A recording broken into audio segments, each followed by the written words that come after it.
بسم اللہ الرحمن الرحیم۔ السلام علیکم۔ اس ویڈیو میں ہم پاکستان کے جوہری سائنسدان ڈاکٹر عبدالقدیر خان کے حوالے سے بات کریں گے۔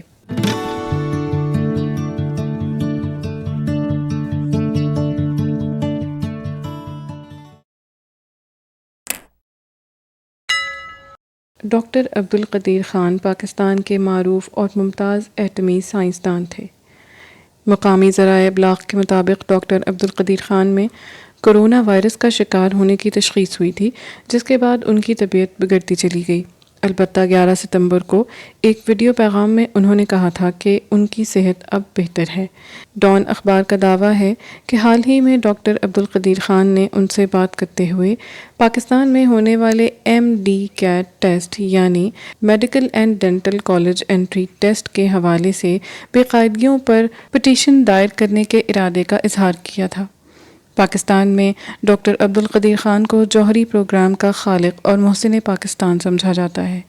البتہ 2004 میں جوہری ٹیکنالوجی کے پھیلاؤ کے اسکینڈل میں ان کا نام بھی سامنے آیا، جس میں ان پر یہ الزام عائد کیا گیا کہ وہ ایران، شمالی کوریا اور لیبیا کو جوہری ٹیکنالوجی منتقل کرنے میں ملوث تھے۔ بعد ازاں پاکستان کے سرکاری ٹی وی پر ایک ویڈیو پیغام میں انہوں نے ان الزامات کا اعتراف کیا تھا، جس کے بعد اس وقت کی فوجی حکومت کے دور میں انہیں گھر پر ہی نظر بند کر دیا گیا تھا۔ البتہ کچھ برسوں بعد ان کی نظر بندی ختم کر دی گئی تھی، تاہم وہ آزادانہ نقل و حرکت کی اجازت نہ ہونے پر اکثر شاکی رہتے تھے۔ سن 2008 میں اپنے مبینہ اعتراف جرم سے متعلق خبر رساں ادارے AFP کو دیے گئے ایک انٹرویو میں ڈاکٹر عبدالقدیر خان نے کہا تھا کہ انہوں نے پاکستان کو پہلی مرتبہ اس وقت بچایا جب پاکستان ایٹمی قوت بنا، جبکہ دوسری مرتبہ اس وقت بچایا جب انہوں نے سارے الزامات اپنے سر لے لیے تھے۔ ڈاکٹر عبدالقدیر خان سن 1936 میں بھارت کے شہر بھوپال میں پیدا ہوئے، جبکہ سن 1947 میں برصغیر کی تقسیم کے بعد وہ پاکستان آ گئے تھے۔ ریڈیو پاکستان کے مطابق ڈاکٹر عبدالقدیر خان نے سن 1974 میں بھارت کے ایٹمی دھماکوں کے بعد پاکستان کے ایٹمی پروگرام کا آغاز کرتے ہوئے سن 1976 میں خان ریسرچ لیبارٹریز کی بنیاد رکھی تھی۔ انہیں پاکستان کے سب سے بڑے سول ایوارڈ نشان امتیاز اور صدارتی ایوارڈ سے بھی نوازا گیا۔ اب ہم ڈاکٹر عبدالقدیر خان کی شخصیت کے حوالے سے کچھ تنازعات پر نظر ڈالیں گے۔ 85 سالہ ایٹمی سائنسدان ڈاکٹر عبدالقدیر خان نے 70 کی دہائی میں پاکستان کے ایٹمی پروگرام پر کام شروع کیا۔ ملک میں سول اور فوجی حکومتیں آتی رہیں، لیکن پاکستان نے اپنا ایٹمی پروگرام جاری رکھا، جس کے مرکزی کردار ڈاکٹر عبدالقدیر خان ہی تھے۔ البتہ سن 2004 میں جوہری ہتھیاروں کی ایران، شمالی کوریا اور لیبیا کو منتقلی کی خبروں نے دنیا بھر میں ہلچل مچا دی، اور پاکستان پر بھی یہ الزام لگا کہ وہ ان ہتھیاروں کے پھیلاؤ میں ملوث ہے، اور اس ضمن میں ڈاکٹر عبدالقدیر خان کا نام بھی خبروں میں آنے لگا۔ انہوں نے ان الزامات کا ٹی وی پر آ کر اعتراف کیا، اور اس وقت کے صدر مشرف نے انہیں معافی دے دی تھی، جس کے بعد وہ گزشتہ کئی برسوں سے سخت نگرانی اور سیکیورٹی میں اپنے گھر پر ہی مقیم تھے، اور ان کی سماجی زندگی بہت محدود ہو گئی تھی۔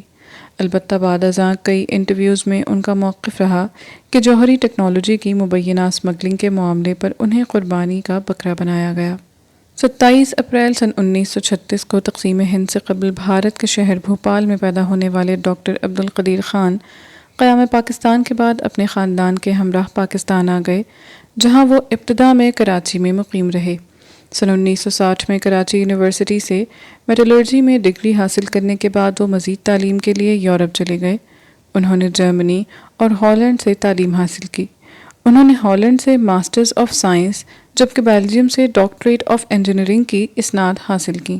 ڈاکٹر خان 15 برس یورپ میں رہنے کے بعد سابق وزیر اعظم ذوالفقار علی بھٹو کے اصرار پر سن 1976 میں اس وقت پاکستان واپس آئے جب 2 برس قبل بھارت کی جانب سے کیے گئے ایٹمی دھماکوں کے بعد پاکستان میں بھی جوہری پروگرام شروع کرنے کا فیصلہ کیا گیا۔ ذوالفقار علی بھٹو کے کہنے پر انہوں نے 31 مئی سن 1976 کو انجینئرنگ ریسرچ لیبارٹریز میں شمولیت اختیار کی۔ بعد ازاں اسی ادارے کا نام 1 مئی سن 1981 کو جنرل ضیاء الحق نے doctor AQ Khan research laboratories رکھ دیا۔ یہ ادارہ پاکستان میں یورینیم کی افزودگی میں نمایاں مقام رکھتا ہے۔ خان ریسرچ لیبارٹریز نے جوہری پروگرام کے علاوہ پاکستان کے لیے 1000 کلومیٹر دور تک مار کرنے والے غوری میزائل سمیت کم اور درمیانی رینج تک مار کرنے والے متعدد میزائل تیار کرنے میں بھی اہم کردار ادا کیا۔ 14 اگست سن 1996 کو اس وقت کے صدر مملکت فاروق لغاری نے انہیں پاکستان کے سب سے بڑے سول اعزاز نشان امتیاز سے نوازا۔ اس سے قبل انہیں سن 1989 میں ہلال امتیاز سے بھی نوازا گیا تھا۔ ڈاکٹر AQ خان نے متعدد مرتبہ اعتراف کیا کہ پاکستان میں ایٹمی پروگرام سابق وزیر اعظم ذوالفقار علی بھٹو نے شروع کیا، جبکہ مختلف حکمرانوں نے اسے آگے بڑھایا۔ ڈاکٹر عبدالقدیر خان کو جہاں پاکستان میں ایک ہیرو کے طور پر تسلیم کیا جاتا ہے، وہیں بین الاقوامی سطح پر ان کا نام تنازعات میں بھی شامل رہا ہے۔ ان کے خلاف ہالینڈ کی حکومت نے اہم معلومات چرانے کے الزامات کے تحت مقدمہ بھی دائر کیا، لیکن ہالینڈ، بیلجیم، برطانیہ اور جرمنی کے پروفیسرز نے جب ان الزامات کا جائزہ لیا تو انہوں نے ڈاکٹر خان کو بری کرنے کی سفارش کرتے ہوئے کہا تھا کہ جن معلومات کو چرانے کی بنا پر مقدمہ داخل کیا گیا ہے وہ عام کتابوں میں بھی موجود ہیں، جس کے بعد ہالینڈ کی عدالت نے ان کو باعزت بری کر دیا۔ سن 2004 ڈاکٹر عبدالقدیر خان کے لیے مشکلات سے بھرپور سال تھا، جب مختلف بین الاقوامی جرائد میں پاکستان کی طرف سے جوہری ٹیکنالوجی منتقل کرنے کی خبریں شائع ہوئیں اور اسلام آباد پر عالمی دباؤ بڑھنے لگا۔ ان الزامات کے منظر عام پر آنے کے بعد 31 جنوری 2004 کو ڈاکٹر عبدالقدیر خان کو گرفتار کر لیا گیا۔ اس وقت پاکستان میں فوجی آمر جنرل پرویز مشرف صدر تھے۔ Doctor Abdul Qadeer Khan TV screen پر آئے اور تمام الزامات کو تسلیم کیا۔ اس کے اگلے دن اس وقت کے صدر پرویز مشرف نے انہیں عام معافی دینے کا اعلان کیا، تاہم اگلے کئی برسوں تک وہ عام لوگوں کی نظروں سے دور سخت سیکیورٹی میں اسلام آباد کے سیکٹر E7 میں اپنے گھر میں نظر بند رہے۔ اس بیان کے بارے میں کئی برس بعد ڈاکٹر عبدالقدیر خان نے کہا کہ انہیں یہ اعترافی بیان دینے پر مجبور کیا گیا تھا اور کہا گیا تھا کہ ان الزامات کے تسلیم کرنے کے بعد ان پر کوئی آنچ نہیں آئے گی۔ البتہ ڈاکٹر عبدالقدیر خان کا بعد ازاں یہ شکوہ رہا ہے کہ انہیں گھر پر نظر بند کر دیا گیا اور ان کے اہل خانہ اور چند قریبی افراد کے علاوہ کسی کو ان تک رسائی حاصل نہیں تھی، اور نہ ہی ڈاکٹر قدیر کو آزادانہ نقل و حرکت کی اجازت تھی۔ ان کا اعترافی بیان سامنے آنے کے بعد ان کے خلاف مزید تحقیقات کا مطالبہ بھی کیا گیا۔ مغربی ممالک کی جانب سے بھی پاکستان پر یہ دباؤ ڈالا جاتا رہا کہ وہ اس معاملے کی مزید تحقیقات کرے۔ ڈاکٹر عبدالقدیر خان کی حمایت میں بات کرنے والے اکثر افراد کا کہنا ہے کہ ڈاکٹر خان اگرچہ اپنی لیبارٹری کی حد تک خود مختار تھے، لیکن اگر انہوں نے ٹیکنالوجی اور آلات ملک سے باہر منتقل کیے تو وہ لازمی طور پر سول یا ملٹری جہازوں کے ذریعے ہی کیے گئے ہوں گے، کیونکہ باقاعدہ حکومتی منظوری کے بغیر اس نوعیت کا عمل ناممکن ہے۔ پاکستان کے موقف کے مطابق وہ عالمی برادری کو جوہری مواد کے عدم پھیلاؤ کے حوالے سے کرائی گئی یقین دہانیوں پر قائم ہے اور کبھی بھی کسی دوسرے ملک کو ایٹمی ٹیکنالوجی منتقل کرنے کا سوال ہی پیدا نہیں ہوتا۔ ڈاکٹر عبدالقدیر خان سن 2004 سے سن 2009 تک مکمل نظر بندی کی زندگی گزارتے رہے اور اس عرصے کے دوران انہیں کسی عوامی مقام پر نہیں دیکھا گیا۔ سن 2009 میں ان پر عائد پابندیاں نرم کر دی گئیں اور انہیں کسی حد تک سماجی تقریبات میں بھاری سیکیورٹی کے ساتھ جانے کی اجازت دے دی گئی۔ ڈاکٹر عبدالقدیر خان نے اپنی زندگی آزادانہ گزارنے کے لیے پاکستان کی عدالتوں میں انسانی حقوق کی خلاف ورزی کے تحت کیسز بھی کیے، لیکن لاہور ہائی کورٹ نے ان کی درخواست سننے سے معذرت کر لی کہ یہ کیس ان کے دائرہ اختیار سے باہر ہے۔ سپریم کورٹ آف پاکستان میں انہوں نے یہ درخواست سن 2019 میں دائر کی، تاہم 2 برس کے عرصے میں صرف 5 مرتبہ اس کیس کی سماعت ہو سکی اور کوئی فیصلہ سامنے نہ آ سکا۔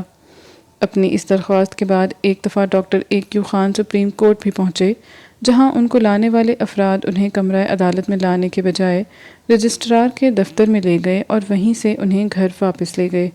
جون سن 2020 میں عدالت کی ہدایت پر اس وقت کے اٹارنی جنرل انور منصور خان نے ان سے ملاقات کی اور ان کی مشکلات کے حوالے سے آگاہی حاصل کی۔ ڈاکٹر عبدالقدیر خان اسلام آباد کے سیکٹر E7 میں فیصل مسجد سے چند قدم کی مسافت پر ایک گھر میں مقیم تھے، جہاں سخت سیکیورٹی میں انہیں رکھا گیا تھا۔ یہاں گلی کے دونوں اطراف پر سیکیورٹی اہلکار موجود ہوتے تھے۔ جو ہر آنے والے پیدل یا گاڑی سوار کو چیک کرنے کے بعد ہی گزرنے کی اجازت دیتے تھے۔ ڈاکٹر عبدالقدیر خان کی نظر بندی کے خلاف دائر درخواست کی آخری سماعت گزشتہ ماہ ہوئی، جس میں ڈاکٹر عبدالقدیر خان کی صحت کے حوالے سے آگاہ کیا گیا کہ وہ کورونا سے متاثر ہونے کے بعد وینٹیلیٹر پر رہنے کے بعد صحت یاب ہو کر گھر واپس آ گئے ہیں۔ اس درخواست کی سماعت کے بعد اگلی سماعت کے لیے کوئی تاریخ مقرر نہیں کی گئی اور ڈاکٹر عبدالقدیر خان اس دنیا سے رخصت ہو گئے۔ ان کے وکلاء کا کہنا ہے کہ ان کے انتقال کے بعد اب یہ درخواست ہی غیر مؤثر ہو گئی ہے۔ رواں برس ڈاکٹر عبدالقدیر خان میں 26 اگست کو کورونا وائرس کی تشخیص ہوئی تھی، جس کے بعد تشویشناک حالت کے باعث انہیں کہوٹہ ریسرچ لیبارٹری اسپتال میں داخل کیا گیا تھا، تاہم طبیعت سنبھلنے پر وہ گھر واپس منتقل ہو گئے تھے۔ اس دوران ڈاکٹر عبدالقدیر خان سے متعلق ایک بیان بھی سامنے آیا جس میں انہوں نے حکومتی شخصیات کی بے اعتنائی اور دوران علالت مزاج پرسی نہ کرنے کا گلہ کیا۔ ڈاکٹر عبدالقدیر خان کے وکلاء کا کہنا ہے کہ وہ ایک آزادانہ زندگی گزارنا چاہتے تھے کیونکہ وہ کسی اہم موضوع پر اپنی مرضی سے اخبارات کے لیے تحریر بھی نہیں لکھ سکتے تھے۔ گزشتہ نصف صدی میں عالمی سلامتی کے حوالے سے ڈاکٹر عبدالقدیر خان ایک اہم ترین شخصیت تھے۔ ان کی ذات دنیا کے لیے خطرناک ترین ٹیکنالوجی کے حوالے سے جاری لڑائی، جہاں یہ ٹیکنالوجی رکھنے والے اور اس کو حاصل کرنے والے خواہش مند آمنے سامنے ہیں، اس کہانی کا ایک اہم محور تھی۔ امریکی خفیہ ایجنسی CIA کے سابق ڈائریکٹر نے ڈاکٹر عبدالقدیر خان کو کم سے کم اسامہ بن لادن جتنا خطرناک قرار دیا تھا۔ انہوں نے یہ موازنہ اس وقت پیش کیا جب یہ پتہ چلا کہ اسامہ بن لادن 9/11 حملوں کے ماسٹر مائنڈ ہیں۔ حقیقت یہ ہے کہ اگرچہ ڈاکٹر AQ خان کو مغربی جاسوس دنیا کا سب سے خطرناک سائنسدان قرار دیتے ہیں، لیکن اپنے وطن پاکستان میں وہ ایک قومی ہیرو کے طور پر سراہے جاتے ہیں۔ یہ چیز نہ صرف ان کی شخصیت کی پیچیدگی کے بارے میں بہت کچھ بتاتی ہے، بلکہ یہ بھی ظاہر کرتی ہے کہ دنیا ایٹمی ہتھیاروں کو کس نظر سے دیکھتی ہے۔ وہ 1970 کی دہائی میں نیدرلینڈ میں کام کر رہے تھے جب 1971 کی جنگ میں پاکستان نے شکست کے بعد اور انڈیا کی ایٹمی ترقی سے خوفزدہ ہو کر ایٹمی بم بنانے کی مہم شروع کی تھی۔ ڈاکٹر خان ایک یورپی کمپنی میں یورینیم افزودگی کے لیے سینٹریفیوجز بنانے کے کام میں شامل تھے۔ افزودہ یورینیم کو ایٹمی توانائی کے لیے استعمال کیا جا سکتا ہے، اور اگر اسے ایک حد سے زیادہ افزودہ کیا جائے تو اس سے ایٹمی بم بنایا جا سکتا ہے۔ ڈاکٹر عبدالقدیر خان اس دور کے جدید سینٹریفیوجز کے ڈیزائن نقل کرنے میں کامیاب ہوئے اور اپنے ملک واپس لوٹ آئے، جہاں انہوں نے ایک خفیہ نیٹ ورک تشکیل دیا جس میں بیشتر یورپی کاروباری افراد تھے جو انہیں ایٹمی بم اور سینٹریفیوجز کی تیاری کے لیے اہم ترین اجزاء سپلائی کرتے تھے۔ ڈاکٹر عبدالقدیر خان کو پاکستان کے ایٹمی پروگرام کا بانی کہا جاتا ہے، لیکن بعض نقاد یہ کہتے ہیں کہ در حقیقت وہ اس پروگرام کے انتہائی اہم ارکان میں سے ایک تھے۔ مارچ سن 2003 میں جب برطانیہ اور امریکہ عراق پر بڑے پیمانے پر تباہی پھیلانے والے ہتھیاروں کی وجہ سے حملہ کر رہے تھے، جن کا بعد ازاں کوئی وجود نہیں نکلا، لیبیا کے رہنما کرنل قذافی نے یہ فیصلہ کر لیا تھا کہ انہیں اپنے ایٹمی پروگرام کے منصوبے سے چھٹکارا حاصل کرنے کی ضرورت ہے۔